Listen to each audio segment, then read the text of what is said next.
ये है talks news network और आप देख रहे हैं पॉलिटॉक्स, राजनीति का कच्चा चिट्ठा। बिहार में सबसे चर्चित बेगूसराय सीट पर शनिवार को प्रचार खत्म हो जाएगा। ये सीट दो वजहों से चर्चा में आई है। पहली, वाम दलों ने यहां से जेएनयू छात्र संघ के पूर्व अध्यक्ष कन्हैया कुमार को उतारा है। दूसरा ये कि बीजेपी ने केंद्रीय मंत्री गिरिराज सिंह की सीट बदलकर उन्हें बेगूसराय भेज दिया। वो बेगूसराय नहीं आना चाहते थे, लेकिन पार्टी हाईकमान के आगे गिरिराज सिंह की नहीं चली। वामदल चाहते थे कि बेगूसराय सीट उन्हें मिले, कन्हैया को वहां से महागठबंधन का उम्मीदवार बनाया जाए, लेकिन बात नहीं बनी। आरजेडी ने ये सीट अपने खाते में रखी। पार्टी ने यहां से पिछले चुनाव में उम्मीदवार रहे तनवीर हसन पर भरोसा जताया है। तनवीर हसन के आते ही यहाँ मुकाबला त्रिकोणीय हो गया। बेगूसराय में सबसे बड़ी आबादी भूमिहारों की है, इसलिए इसे भूमिहारों का गढ़ भी कहा जाता है। कन्हैया और गिरिराज दोनों इसी समुदाय से आते हैं। इसके बाद दूसरा सबसे बड़ा समुदाय मुस्लिम है।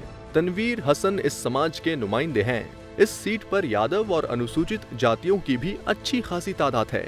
पिछली बार भी तनवीर हसन बीजेपी के भोला सिंह से करीब 58,000 वोटों से ही हारे थे। आप जब बेगूसराय से बाहर रहते हैं तो ऐसा लगता है कि कन्हैया का प्रभाव है, इसमें कोई दो राय नहीं है। जब आप युवाओं से बात करते हैं तो एक बड़े तबके में कन्हैया का असर साफ दिखता है, लेकिन भूमिहार समुदाय में कन्हैया को बहुत समर्थन नहीं है। ये समर्थन भूमिहार युवाओं में भी नहीं दिखता है। कन्हैया को भूमिहारों का समर्थन नहीं मिल रहा हो, लेकिन मुसलमानों से अच्छा खासा साथ मिल रहा है। ऐसा तब है जब तनवीर हसन खुद इस समुदाय से आते हैं और मुसलमान आरजेडी का परंपरागत वोट बैंक रहा है। लेकिन बीजेपी पर मुसलमानों को टारगेट करने का आरोप लगता रहा है। उससे कन्हैया के पक्ष में एक सहानुभूति है। मुसलमानों को लगता है कि मोदी से टक्कर लेने में कन्हैया हमेशा आगे रहे हैं। गिरिराज सिंह के लिए सबसे बड़ी समस्या उनका बाहरी होना है।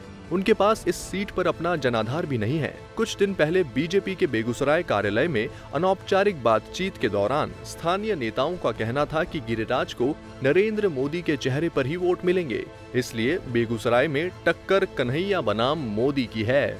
ये मानना भूल होगी कि बेगूसराय की लड़ाई से तनवीर हसन बाहर हैं। ऐसा नहीं कहा जा सकता है। यही मामला बेगूसराय की टक्कर को त्रिकोणीय भी बनाता है और दिलचस्प भी।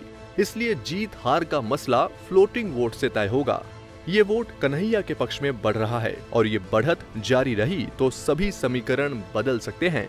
अगर ऐसा हुआ तो बेगूसराय से कन्हैया की जीत 2015 में दिल्ली में हुई केजरीवाल जैसी हो सकती है। लेकिन अगर वोटिंग पुराने पैटर्न पर हुई तो फिर कन्हैया तीसरे नंबर पर चले जाएंगे। लोगों का मानना है कि तीनों ही उम्मीदवारों के बीच बराबर की टक्कर है। जीत हार का फैसला 20-30 हजार वोटों से होगा। जो उम्मीदवार 5 लाख वोट पालेगा उसकी जीत लगभग तय होगी। कन्हैया के पक्ष में ये बात जाती है कि वो स्थानीय है। लोगों को लगता है कि हमारे यहाँ का लड़का है और उसे मौका मिलना चाहिए, लेकिन अभी यही लग रहा है कि वो दूसरे नंबर की लड़ाई लड़ रहे हैं। पॉलिटॉक्स ब्यूरो। ये है टॉक्स न्यूज नेटवर्क और आप देख रहे हैं पॉलिटॉक्स, राजनीति का कच्चा चिट्ठा।